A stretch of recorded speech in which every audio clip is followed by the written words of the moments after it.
Words can be dangerous. They can divide people, spread fear, and even change the course of history. But they can also give us hope. That's the idea at the heart of The Book Thief by Markus Zusak. Narrated by Death and set in Nazi Germany, the novel follows a young girl named Lissel, who learns that while words can be used to control people, they can also comfort them, protect them, and sometimes even save them. In this scene, an air raid siren sends the residents of Himmel Street into a crowded basement. Everyone is frightened.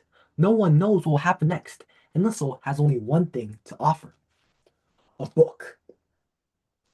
What happens next reminds us that sometimes the strongest shelter isn't built from concrete, but built from words. Markus Zusak, The Book Thief. Rosa held furiously onto Lissel's hand. The sound of crying children kicked and punched. Even Rudy stood completely erect, feigning nonchalance, tensing himself against the tension. Arms and elbows fought for room. Some of the adults tried to calm the infants. Others were unsuccessful in calming themselves.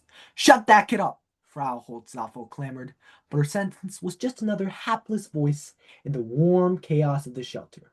Grimy tears were loosened from children's eyes, and the smell of the night breath, underarm sweat, and overworn clothes was stirred and stewed in what was now a cauldron swimming with humans. Although they were right next to each other, Lisa was forced to call out, "Mama!" Again, "Mama, you're squashing my hand." "What? My hand?"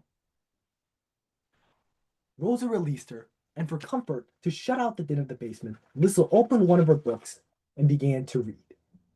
The book on the top of the pile was The Whistler, and she spoke it out loud to help her concentrate. The opening paragraph was numb in her ears. "What did you say?" Mama roared, but Lisa ignored her. She remained focused on the first page. When she turned to page 2, it was Rudy who noticed. He paid direct attention to what Lissa was reading, and he tapped his brother and his sister, telling them to do the same.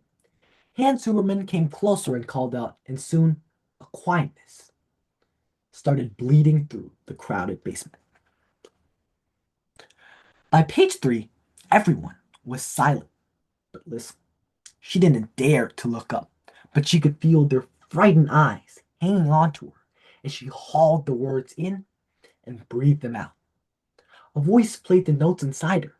"This," it said, "is your accordion." The sound of the turning page carved them in half.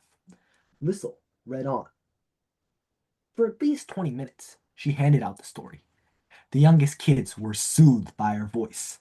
Everyone else saw the visions of the Whistler running from the crime scene, their bodies stranded on the paper, beaten down for her to walk on. Somewhere, too, in the gaps between a period and the next capital letter, there was also Max.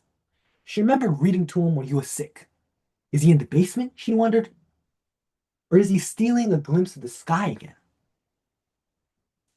Everyone waited for the ground to shake. That was still an immutable fact, but at least they were distracted now by the girl with the book. One of the younger boys contemplated crying again, but Lissel stopped at that moment and imitated her papa, or even Rudy for that matter. She winked at him and resumed. Only when the sirens leaked into the cellar again did someone interrupt her.